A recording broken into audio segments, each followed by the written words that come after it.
In today's video, I'm going to teach you how to fix DaVinci Resolve Unsupported GPU Processing Mode. If you're seeing that message when you launch DaVinci Resolve, it usually means the software isn't matching its GPU processing setting to what your graphics hardware supports.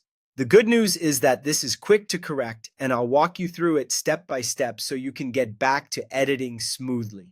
First, open DaVinci Resolve.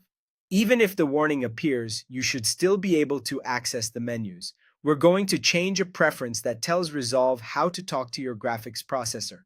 Next, go to the File menu at the top and choose Preferences. This is where Resolve keeps system-level options that affect performance and compatibility. It's the right place to adjust how Resolve uses your computer's memory and graphics hardware. In the Preferences window, click Memory and GPU.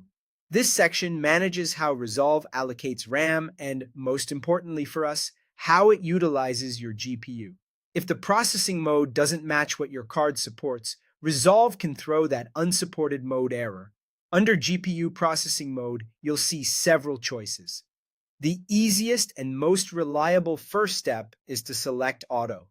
Auto lets Resolve detect your hardware and pick the most compatible backend on its own.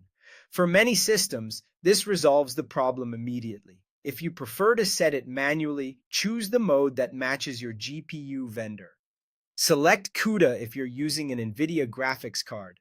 CUDA is NVIDIA's native compute platform, and Resolve is highly optimized for it.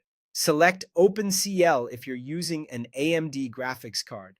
OpenCL is widely supported across AMD devices and works well with Resolve's processing pipeline. Picking the correct option ensures Resolve uses the right set of drivers and capabilities, which eliminates that unsupported mode warning. Once you've selected the appropriate mode, click Save. Saving applies your choice to Resolve's configuration, but it won't fully take effect until the program restarts. Go ahead and close Resolve and then reopen it. The restart refreshes the GPU session, so the new processing mode is actually used the next time Resolve initializes your hardware. After relaunching, the unsupported GPU processing mode message should be gone, and your timeline performance and effects processing should be more stable.